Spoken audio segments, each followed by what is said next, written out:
My name is Gracie. I am 27 years old. I am a housewife and an office worker with a position. My husband, Aaron, is the same age as me. I have a husband who adored his mother too much, and a mother-in-law who likes to bully me as her hobby. And even though there were ups and downs of our marriage, we just celebrated our second year of being a married couple. I am proud of how well I have been able to endure, and work has become my relaxation time. Thanks to this, I have received promotion after promotion and have been promoted to higher positions, which is unusual for a woman. I am in the middle of a business trip, traveling all over Europe for business meetings.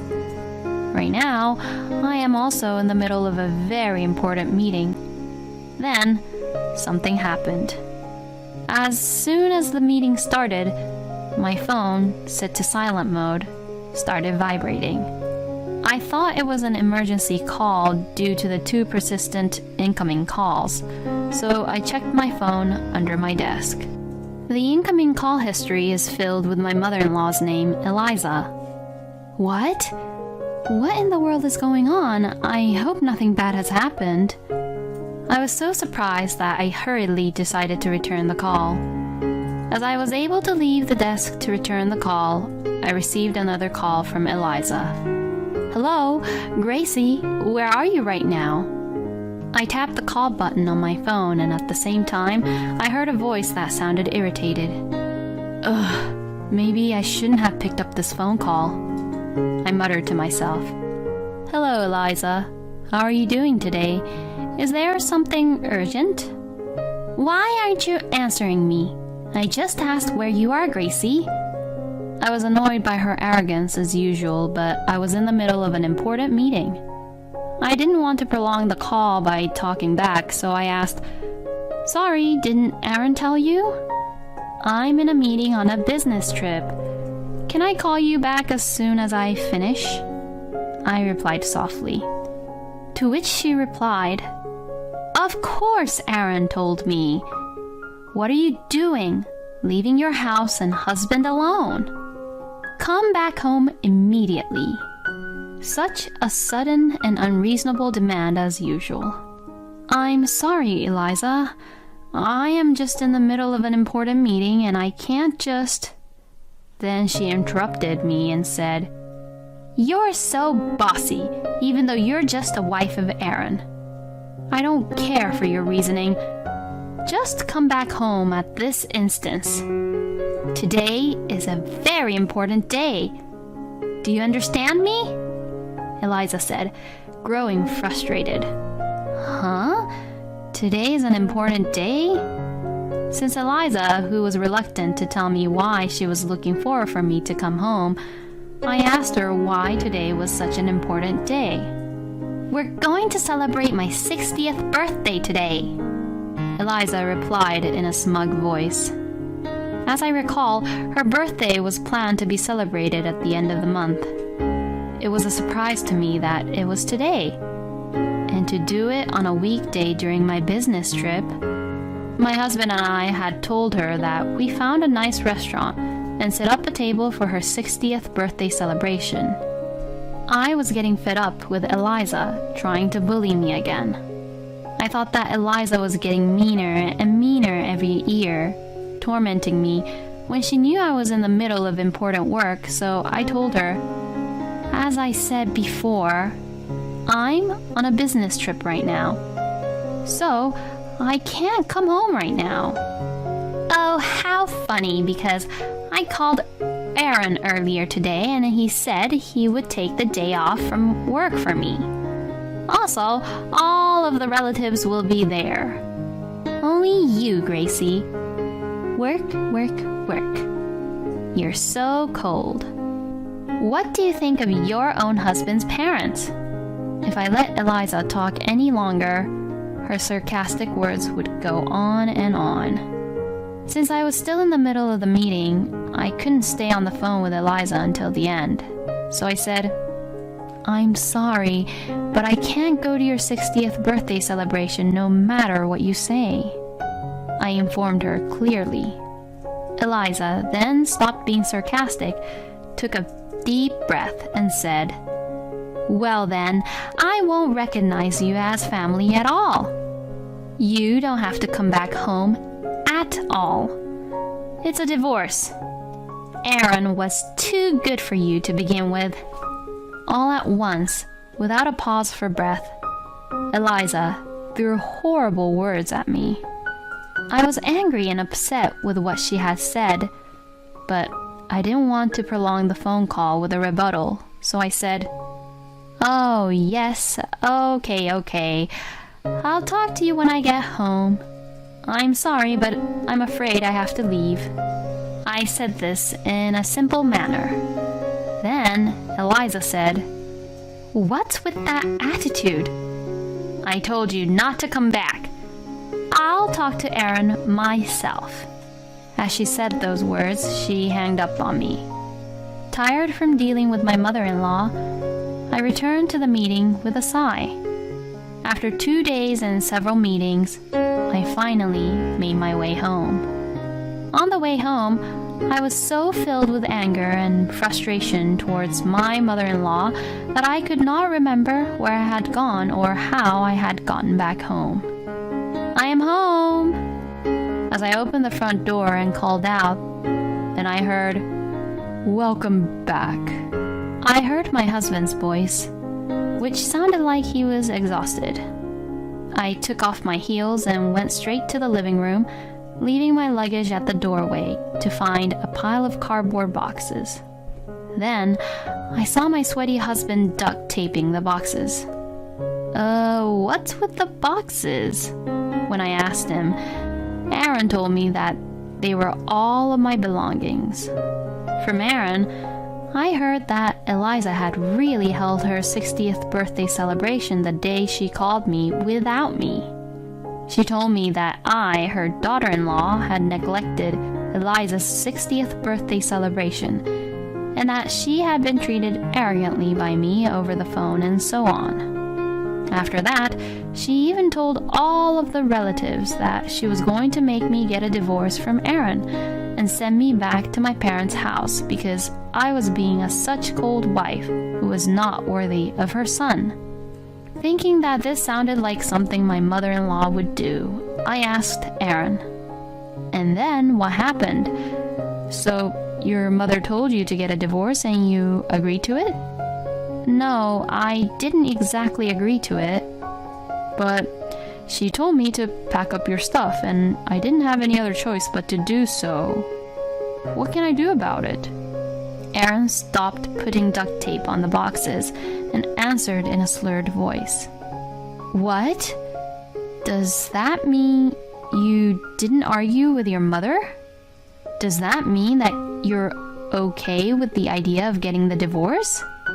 Aaron said that his father Alex also told him, "If Eliza gets in a bad mood, I'll have a hard time, so you better listen to what she has to say."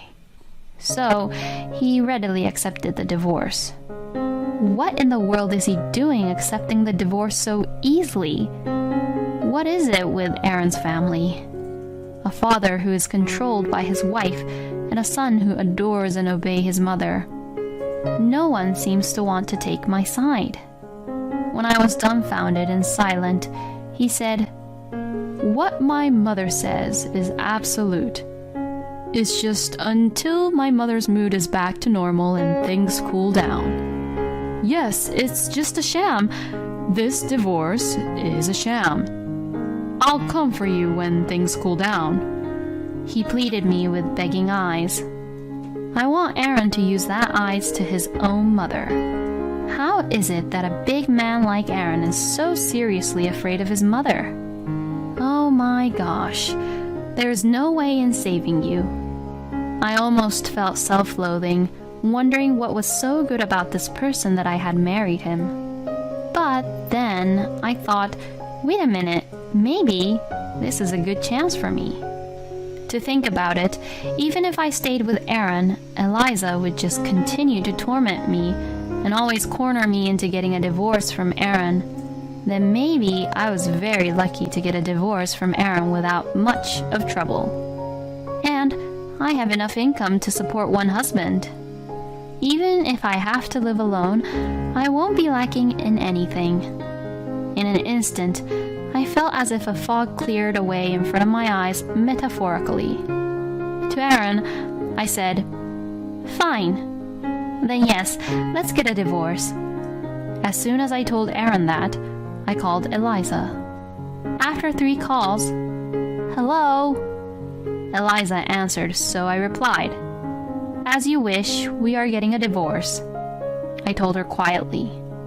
Eliza, sounding as if she had been waiting for me, replied in a triumphant, bouncy voice, "Yes, please, please go away. Get out of Aaron's house. You finally figured out that you're not good enough for Aaron, didn't you?" Ah, I am so relieved. Don't worry, I'll find Aaron an obedient, pretty, and parent-friendly wife this time. I'm sure Aaron will be in great demand. That's right. I'll take care of my son until he finds his next wife, so don't worry about that either. After finishing all the sarcasm she could think of, as if for the last time, I said to Eliza, "Well, don't misunderstand me, Mother," I casually advised her. Eliza, who was in a good mood no matter what, said, "Well, aren't you a sore loser?" "Well, don't mind me. Oh, yes, by the way, Gracie, I got the divorce papers from the city office and gave them to Aaron, so don't forget to sign them." Without a word of farewell, she hung up the phone. Aaron, who was listening to the conversation with Eliza, looked relieved. Is Aaron stupid? By the way, honey, does your mother know that you are a full-time house husband? When I asked Aaron, he replied, "How can I tell her that? My mother lives for the fact that I'm a member of the elite and work for a major company." He talked back to me with strong tone. Oh, that's right. Come to think of it, there were hints that he never told the truth to Eliza. Aaron always wears a shabby sweatshirt at home, but when he goes out to meet Eliza, Aaron goes out of his way to change into a suit. And during the day, he pretends that he is not at home when Eliza calls, giving her impression that Aaron is at work. Eliza said at her 60th birthday celebration that Aaron is a kind son who takes time off from work just to attend her 60th birthday celebration, and that if it was his status, he would find a more obedient and prettier wife than me in no time.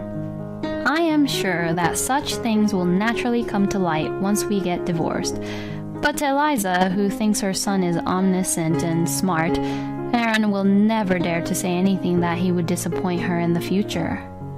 I don't think Eliza would have the faintest idea that her elite son quit his job at the major company. In fact, Aaron had quit his job about a year ago.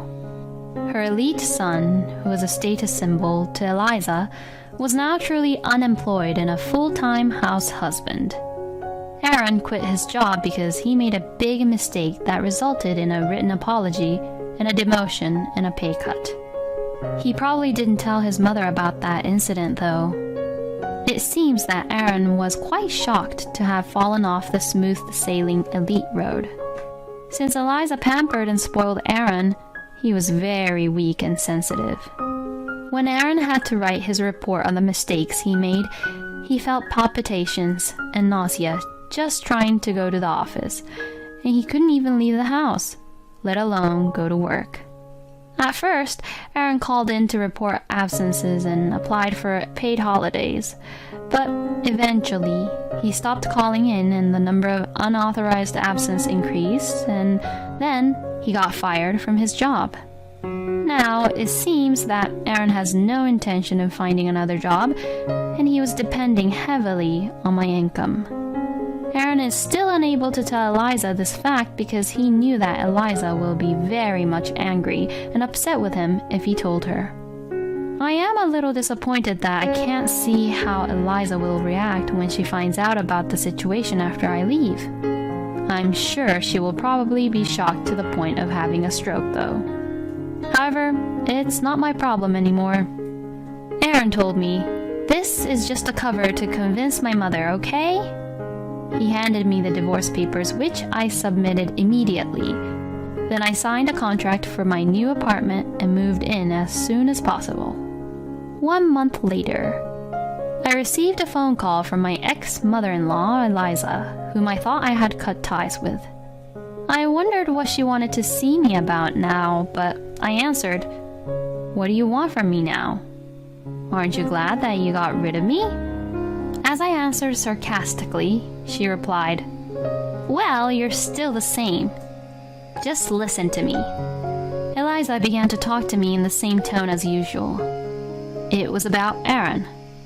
After I left from the divorce, Eliza went to Aaron's apartment several times to do household chores, but whenever she went there, Aaron was just there hanging around in his room. There is no sign of him going to work. It didn't look like he was sick, so she asked me if I had any idea what was going on. I suppressed the urge to burst out laughing and replied, I see." I replied nonchalantly, "Well, of course he's like that. Because Aaron has no intention of working at all ever again." As if Eliza had forgotten that she was the one who had kicked me out, she asked, "Gracie, can you do something about it?" "Why should I? You didn't want me to be in your family and wanted nothing to do with me." She was so selfish to ask me for something only when it suits her, after having mistreated me for a very long time. Then she said, "Well, I was wondering if you said something to hurt Aaron before you left." I wondered how much she wanted me as the bad guy. Does this person not think that there's a problem with her son and not me? I'm the one who was hurt, you know. "Oh, really? You only married Aaron because you could live a luxurious life with him, right? So what is so hurtful about getting divorced?" Eliza looked at me as if I had married Aaron for his money. She should quit sleep-talking. Huh? You must be joking me. I was the one who supported Aaron financially during our marriage. I was the one who provided for you. To tell you the truth, I couldn't afford to live extravagantly because of Aaron. I was fine with the divorce, but shall I file Aaron for alimony? Eliza couldn't believe what I said and said, "How dare you? Making up something like that. Gracie, you just forgot to ask for the alimony, didn't you? Aaron has a higher income and position than you. Don't be so unreasonable. If you just want money, Aaron can pay whatever you want. After all, Aaron is a super elite working for the major company." Eliza replied back with a crazy argument. Maybe Aaron hasn't told Eliza the truth yet. If so, I didn't want to tell Eliza about what Aaron is still hiding from her because it sounds like I'm just tattletaling, but it was a chance to see how Eliza would react when she found out about this situation. I thought it would be a good opportunity to get back at her, so I told her, "Your proud son's a full-time house husband. He quit his job a long time ago." "What? You are lying." Sure enough, Eliza could not accept my words. She raised her voice so loudly that I thought she might tear my eardrums. I took my phone away from my ear for a bit and said, "Why don't you check with the company anyway? You'll know who is telling the truth." Eliza became silent for a moment. "Well then, what if... If that's true, how are we going to live? I can't take care of my son with just my pension. And no one will marry my son because he is unemployed. What are we going to do?" Her voice was obviously toned down, and it was working. My face was starting to grin. "What shall we do?" Eliza was silent again for a moment, then babbled something back and forth with the person who was beside her. Then she said, Hey, Gracie, will you please come home? I wondered what she was suddenly saying, but I said, no, we're already divorced. I wouldn't come back to your family if heaven and earth turned upside down. Then I heard someone near Eliza making a fuss. I told you that I would come get you back when things cooled down. I heard someone shouting. It seemed to be my ex-husband Aaron's voice. Yes, yes, yes, yes. You could remarry my son again, you know. What are you talking about? No way, I wouldn't do it for the world. Don't joke about this, Gracie.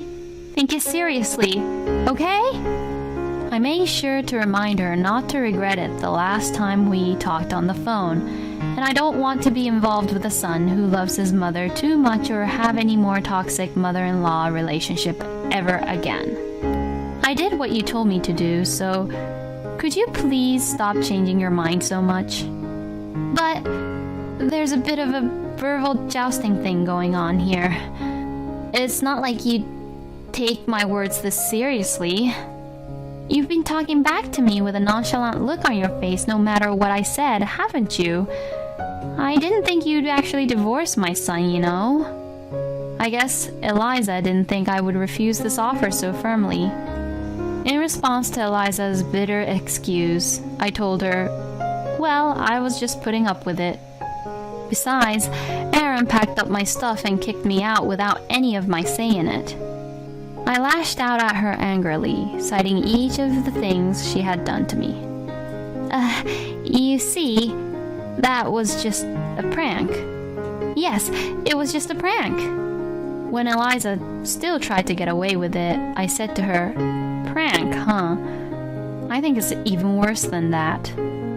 I was so fed up and with her that I knew there was nothing I could say to her. I looked down at my arm and saw my watch, which was about to turn 1 o'clock in the afternoon. My lunch break had been ruined by this futility. Eliza, are you done now? As I called out to her, she said, What? Gracie, what did you say? She disgusted me with her sweetened voice. Did she think I would give her a good answer with just a sweet voice? Thinking that I would never live up to her expectations, I said, I'm going to hang up now. I have another meeting in a few minutes. I have to look over some documents. As I took the phone away from my ear, but Eliza kept saying, Wait! Gracie! Hey, Gracie! Say something. I could hear Eliza screaming. She also said, Aaron! You didn't do it right, and this is what happened. And started to scold my ex-husband. In the end, Eliza probably blames others for everything that doesn't go her way. It made me sick just listening to her, so I mercilessly tapped the end call button and blocked her number. After that, I want to come back to get you. Aaron contacted me like that.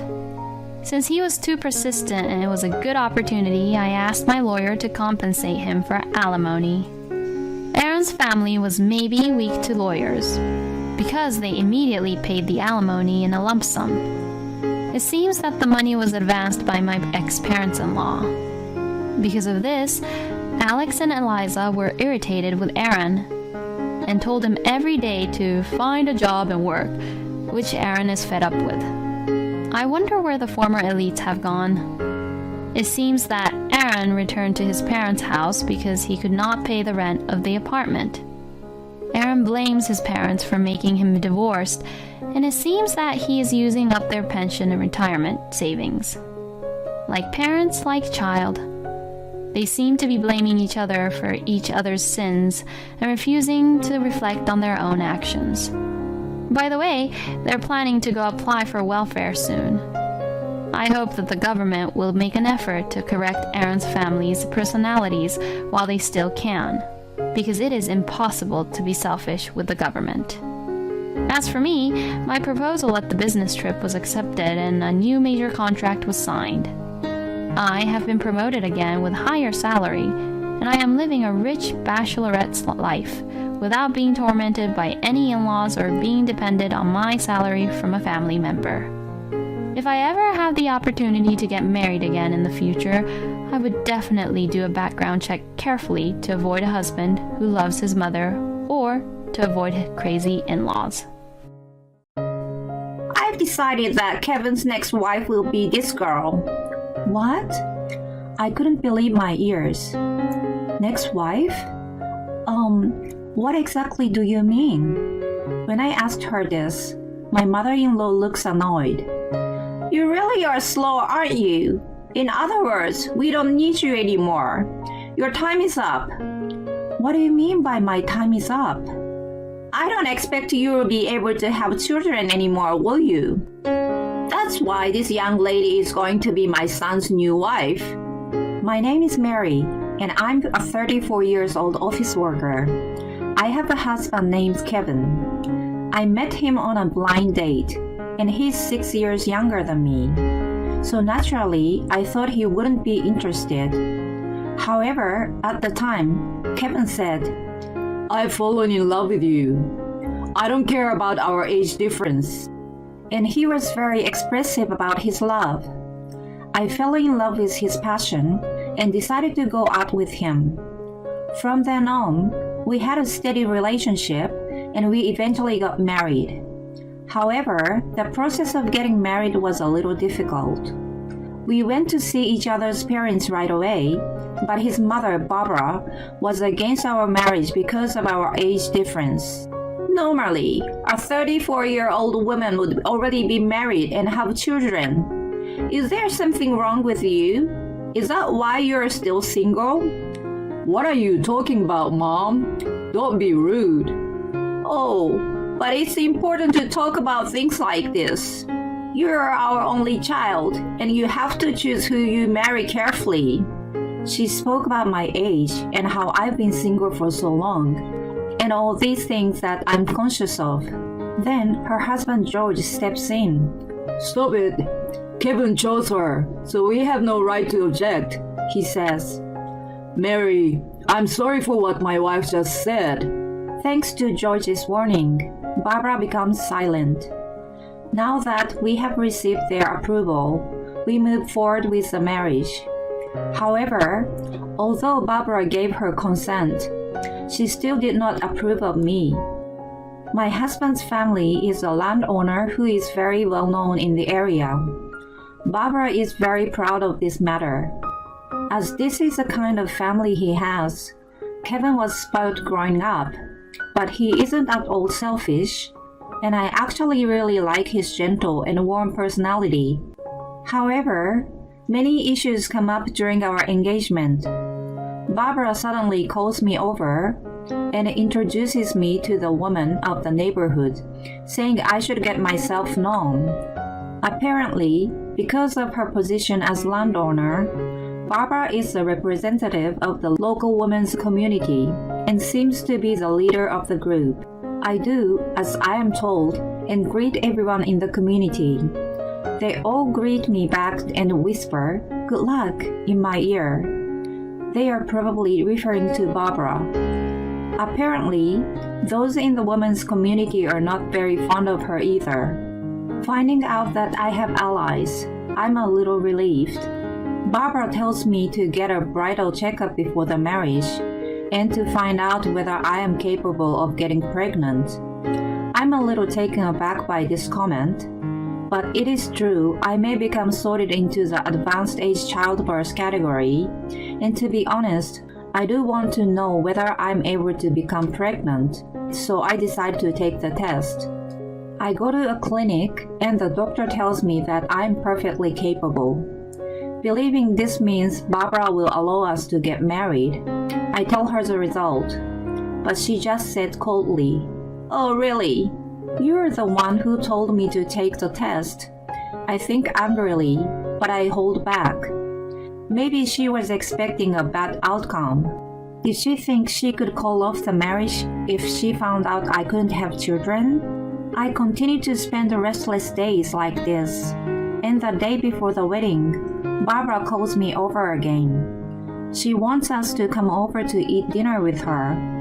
To be honest, I wanted to have dinner with my own parents before the wedding, but they say, If you're being invited to their house, you should go.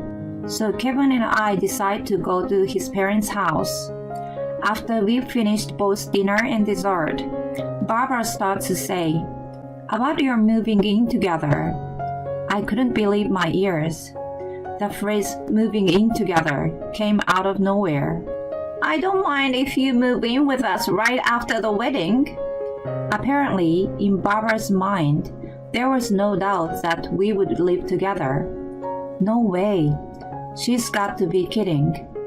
I couldn't have my life as a newlywed suddenly be interrupted. I swiftly stepped into the conversation. Barbara, I'm sorry. What do you mean, moving in?" I don't know what to say. That's too much to think about before we are even married.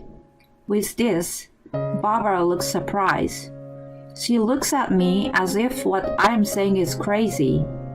"Kevin, haven't you told her yet?" "Huh?" I panic and look at my husband. Then, remaining perfectly calm, he says, "Oh yeah, I think I forgot." "What? What do you mean?" "Mom and I have been talking about it for a while now, that we would move into this house once we got married." "Wait a second. You've never said anything about this. Something this important. This is the sort of thing that we should have discussed and decided together ages ago." "Sorry, but it's decided. I want you to understand, Mary." "What? No." Looking back, I should have called the marriage off at this point, but this was 2 years ago when I had just turned 32. I felt that if I let this go, I would never be able to get married again. Perhaps it was this impatience that led me down the wrong path. Well, he did propose to me, and I actually was excited at the thought of getting married. In the end, I agreed to live with Kevin's parents, when my life there was worse than I had imagined. First of all, there was barely any privacy, so it was impossible to have the lovey-dovey newlywed life that I had pictured. To add to this, Barbara would pick on me every time she saw me. "Mary, you really do have a boring plain face, don't you? Kevin has a pretty face with beautiful eyes and lovely nose. But I'm so worried my grandchildren will look just like you. Your cooking and housework is average too. It really is a shame you have absolutely zero strong points." These sort of things happen every day.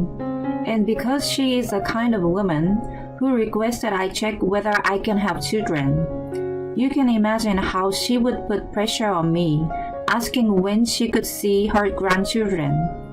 "Do you even know how old you are? You have no time left, you know. If you can't have a baby, there's no need for you in this house. You better give birth to a boy." I am shocked to see someone making these comments in this present day, but I shrugged it off, thinking that their ways are probably rooted in tradition and they're a landowner after all. Barbara also nags me about my job, putting pressure on me and saying, "When are you going to quit?" I enjoy my job, and since I moved into this house, they gave me special permission to drive to work, so I can't inconvenience them by quitting. That's the one thing I won't compromise on. So I just let it slide no matter what Barbara says to me. But after a while, Barbara demands that I give her $1,000 a month if I won't quit my job. In other words, she wants me to put money into the house to cover my living expenses. Barbara hasn't asked Kevin to pay any rent or living expenses, but I guess she is angry for not getting her way with me, which is why she is making this request to me personally. Well, she had been letting me live there for free until then, so I agree and decide to pay her $1,000 a month. "Well, you're just an office worker, so if I take this much money, you're not left with much to spend for yourself, are you?" she says with an annoying smile on her face. Well, I'm not the type to spend much money in the first place. I use things until they break, so my life is pretty simple. Barbara must have seen this and thought I had no money, but for me, this isn't particularly rough at all. I'm much more stressed out by how she harasses me all the time. 2 years of life like this flies by. Now that I'm 34, not only Barbara, but Kevin also says, "Why can't you have a baby?" and blames it all on me. I didn't expect my husband to say such a thing, and I'm shocked. Since then, he continues to torment me alongside Barbara. I thought we loved each other, but after living with Barbara for 2 years, I think he has become somewhat brainwashed. If it was just Barbara, I could live with it. I believe that I had built an amazing relationship with Kevin, so his betrayal hits me really hard. As time goes by, Kevin and Barbara's actions become increasingly absurd. One day, when I come home from work, I go to the living room, and there I see a woman besides my parents-in-law and my husband. She looks younger than Kevin, maybe in her mid-20s. I wonder who she is. Barbara tells me to sit down. Once I take a seat, she suddenly said something unbelievable. "I've decided that Kevin's next wife will be this girl." What? I couldn't believe my ears. Next wife? What exactly do you mean? When I asked her this, my mother-in-law looks annoyed. "You really are slow, aren't you? In other words, we don't need you anymore. Your time is up." What do you mean by my time is up? "I don't expect you will be able to have children anymore, will you? That's why this young lady is going to be my son's new wife. She is 23 years old now, and she's the niece of one of our neighborhoods in the women's community. She's prettier than you, and I'm sure she will give birth to a cute and healthy little boy." What a woman. My husband and I are still married, but she brings along a new wife? Kevin will surely object to this. That's what I thought, but I was wrong. "That's why I want you to fill this in as soon as possible," he says, while handing me the divorce papers. I'm beyond shocked. I cannot believe it. Is having a child that important? My life will be ruined if I stay with these people. By the way, George, my father-in-law who made a warning toward Barbara before my marriage, he has been useless since then. He has never tried to get involved in any of these issues since we got married. Okay, I refill in the forms, I say, and I fill in everything necessary to get divorced. Barbara and Kevin are thrilled. I tell them we won't be going through property division. "Of course not. Why would Kevin give you any of his precious savings?" "That's right. Just because you've been relying on my income doesn't mean you can get carried away." I don't know what they are thinking, but this was what Barbara and Kevin say to me. Okay, I hope neither of you find out the truth. As simple as this, Kevin and I get divorced. I packed up my belongings and head back to my parents' house, where they are both in shock. I explain the situation, and they understand and say it is right of me to get divorced. They are a little angry that I didn't tell them earlier. After apologizing to my parents, I decided to look for an apartment where I can live by myself. I searched for a place near the office, and there are so many good options that it is hard for me to make a decision. A month passes after my divorce with Kevin, and suddenly, Kevin and Barbara arrive at my parents' house. Mary! What is going on?" "What are you doing here? I'm the one who wants to know what's going on." "It's this." Kevin shows me the photo he took of the TV. There I am, answering an interview. On the screen, they are showing the name of a restaurant with my name next to it, and the word owner written on the side. Why? How on earth are you the owner of a restaurant? You're just an office worker, right? Oh, you saw the show yesterday. The office work is just for experience for opportunities in the future. As for the restaurant, we've been managing an old restaurant since my great-grandfather's generation, and my father opened a new place. I took his place 5 years ago, and I have been the owner ever since. After I graduated from college, I went to a nighttime culinary school and got my chef's license.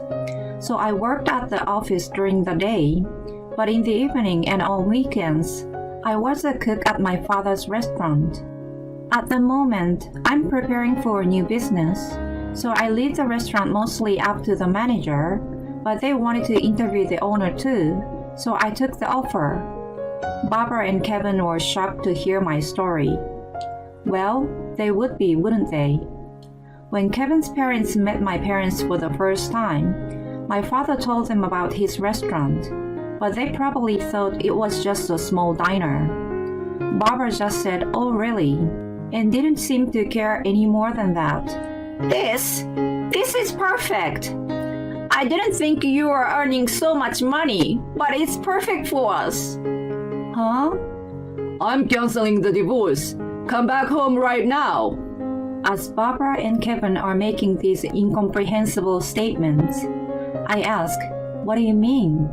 It seems the young girl who became Kevin's new wife does none of the housework, and she doesn't go out to work either, so she's always there at home doing nothing. She even calls Kevin old man and tells him if he wants to be intimate with her and if they are going to have children, she wants him to pay her. If he does anything to her by force, she is going to call the police. Kevin and Barbara look troubled.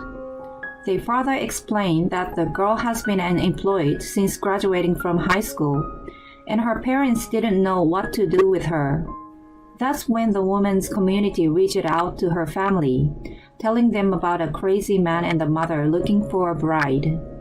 This is how they introduced this girl to Barbara. Hearing this story makes me laugh.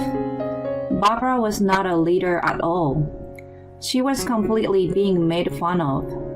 Learning that the woman of community thought she was done, Barbara seems truly embarrassed.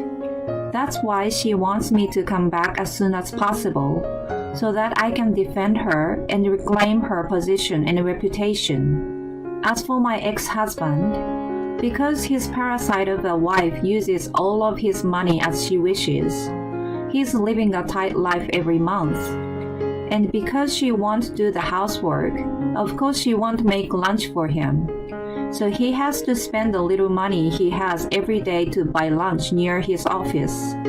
As for George, Kevin's father, who was always minding his own business, he left Kevin and Barbara quite some time ago and rented a cheap apartment on his own.